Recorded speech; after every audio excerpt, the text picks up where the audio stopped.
ఒక ఆమె కొడుకు పెళ్లి చేసింది, కూతురికి పెళ్లి చేసింది, ఇద్దరికి పెళ్లి చేసింది.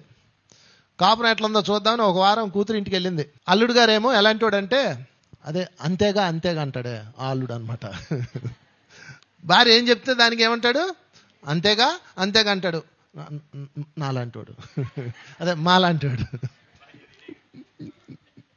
ఏ ఆనందం మనలాంటాడు. నన్ను కలపకండి చారి గారు అంటాడు. సో ఆ తల్లి ఎంత ఆనందపడిపోయింది, అబ్బా నా కూతురు ఎంత అదృష్టవంతురాలు, ఎంత భాగ్యవంతురాలు నా కూతురు అని చాలా హ్యాపీ అయిపోయింది ఆ తల్లి. మళ్ళీ నెక్స్ట్ వారం కొడుకింటికి వెళ్ళింది, చూసింది కొత్త కాపురం, ఇంటికి వచ్చింది, మండిపోతుంది. ఏమ్మా ఏంటి నీ కోపం ఏంటి, ఎందుకు అలా ఉన్నావంటే ఎలా ఉన్నాడు మీ అబ్బాయి కాపురం ఎలా ఉంది, వాడి పేరు ఎత్త మాకు వేస్ట్ ఫెలో, భార్య ఏం చెప్తే అది చేస్తున్నాడు వాడు. ఇక్కడ కోడలు చెప్పింది కొడుకు పాటిస్తే ఒప్పుకోవా? చూసారా? కూతురు చెప్పింది అల్లుడు పాటిస్తే గొప్ప. ఏది న్యాయం నీ దగ్గర? అప్పుడు నీ మరణం సంభవిస్తుంది అంపశయ్య మీద. ఎక్కడ అంపశయ్య అంటే ఏంటి తెలుసా?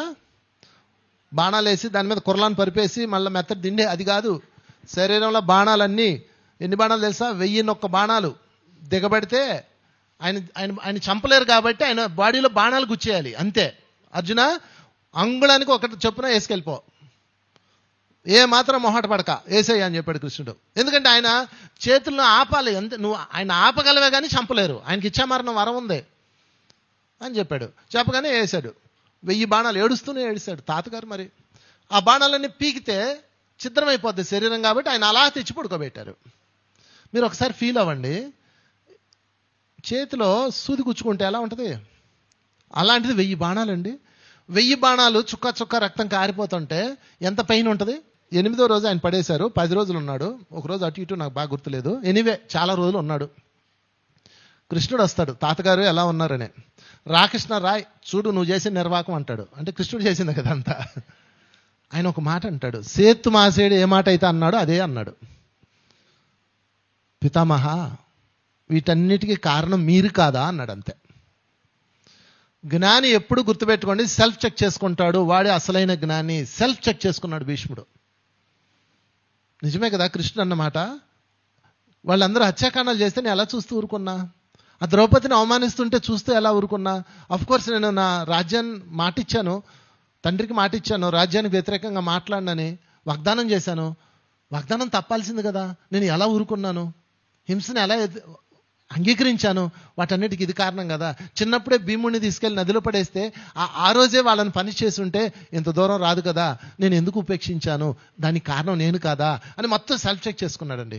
ఎప్పుడైతే ఆయన సెల్ఫ్ చెక్ చేసుకున్నాడో అప్పుడే ఆయనలో విపరీతమైన కాంతి వచ్చింది. అప్పుడే కృష్ణుడు ఆ రోజు పంపించాడు వాళ్ళ దగ్గరికి, మీరు వెళ్ళి ధర్మరాజు దగ్గర భీష్ముడి దగ్గర జ్ఞానాన్ని పొందండి, ఆయన యాశల వాళ్ళు వెళ్ళిపోతున్నాడు అని చెప్పి. Last day. ఓకే, భీష్ముడు ఎందుకు అంపశయ్య మీద ఉన్నాడు అనేది వేరే కాన్సెప్ట్. సో ఇక్కడ భీష్ముడు అంపశయ్య అంటే ఏంటి అర్థం? ముళ్ళ మీద పడుకోవటం, బాణాల మీద పడుకోవటం, అవునా? మరి మన అంపశయ్య ఏంటో చెప్పండి చూద్దాం. ఎవరన్నా తెలీదా? బెడ్ రిట్న్. కరెక్ట్. మరణం రాదు, మృత్యుదేవత రాదు, ఒళ్ళంతా పుల్లు పడుతుంది, సుదులతో గుచ్చినట్టు ఉంటుంది, అందులోంచి పురుగులు వస్తుంటాయి, క్లీన్ చేస్తుంటారు, ప్రాణం పోదు. నేను కొన్ని 100 మరణాలు ముసలి వాళ్ళ దగ్గర చూశానండి. వాళ్ళని చేయబట్టుకొని నాయన దేవుని తీసుకెళ్ళమని నాయన ఎట్లా వెళ్తారు? ఎక్కడైతే మిత్రులారా గుర్తుపెట్టుకోండి, న్యాయము చాలా ఇంపార్టెంట్ అది లైఫ్లో. ధర్మం సంగతి తర్వాత చూద్దాం. ముందు న్యాయము వినయం కలిస్తేనే, న్యాయము ప్లస్ వినయం ఈక్వల్ టు ధర్మం. దాని తర్వాత మోక్షము. ధ్యానము, జ్ఞానము, ధర్మము, మోక్షము. ఇది 4వ పాయింట్. ఇక మోక్షం దగ్గరకు వద్దాం. మోక్షానికి 2 డెఫినేషన్స్ ఉన్నాయి. ఏంటవి? ఒకసారి ఏనైనా పోస్టర్. మోక్షానికి 2 డెఫినేషన్స్ ఏంటంటే అది ఆత్మలో శాంతము, ఆత్మలో అభయము. 2 చోట్ల ఉండాలి మీకు. శాంతము, అభయం. ఆత్మలో ఉండేవి, బయట కాదు. బయట అందరూ మహాశాంతంతో ఉన్నారు, లోపల ఉడికిపోతా ఉంది. వాడట్ట, వీడట్ట, ఇదట్ట, అదట్ట. ఆత్మలో శాంతం మిత్రులారా. శాంతం ఆత్మలో ఉండాలి. ఎందుకు శాంతం లేదు మన ఆత్మలో?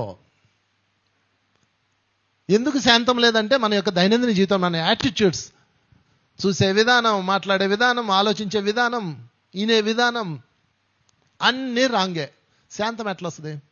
నేను కరోనా టైంలో అండి రోజు టీవీ పెట్టి చూస్తూ ఉండేవాళ్ళు న్యూస్. ఎంతమంది పోయారు, ఎంతమంది ఉన్నారు, ఎక్కడ దాకా వచ్చింది, ఎక్కడ దాకా వచ్చింది. నేను మధ్యలో ఎప్పుడన్నా వాష్రూమ్కి వెళ్ళి నేను వచ్చేలోపు అది లైవ్ పెట్టుకునేవాళ్ళం మేము. చాలా టెన్షన్గా ఉండేది. మా చింటుగాడు ఉండేవాడు. వాడు నేను అటు వెళ్ళి ఇటు వచ్చి తలికి వాడు ఒక పెట్టుకున్నాడు అనమాట. అది పుంబా అండ్ టిమోన్ అని ఒక కార్టూన్ షో పెడతాడు. అందులో టిమోన్ అంటే ఒక నక్క అనుకుంటుంది, నక్కను ఒక పంది, ఆ రెండు స్టోరీ. అది పాట పాడుతుంది, ఎంత మధురమీ జీవితము హకునా మటాటా అని పాడుతుంటే ఈడు ఊగుతున్నాడు. నేను ఒరే నీ అయ్యా మేము టెన్షన్ పడుతుంటే ఎవడు పోతాడు ఎవడుంటాడు, నువ్వేంద్రా తొక్కలో పెడతావు అని తీశాను. వాడు ఇలా చూశాడు, నాకు చూసి అది చూస్తే ఏమైనా ఉంటారేంటి అన్నాడు. అంతే. ఆ న్యూస్ చూస్తే ఉంటారా కొని పోతారా వాడు క్వశ్చన్ వేసాడు నాకు. నేను షాక్ అయ్యాను. నిజమే కదా, ఈ చెత్త అంతా ఎక్కించుకుంటున్నాం మనం రోజు. మానవుడు మానసం ఈరోజు ఎంత దారుణంగా ఉందంటే మొత్తం నెగిటివ్ ఎనర్జీలోకి వెళ్ళిపోయింది టోటల్. కరోనా టైంలో చనిపోయిన వాళ్ళు ఎంతమంది తెలుసా మీకు? మ్యాక్సిమం అయితే మహా అయితే 20%. భయంతో చనిపోయిన వాళ్ళు 80%.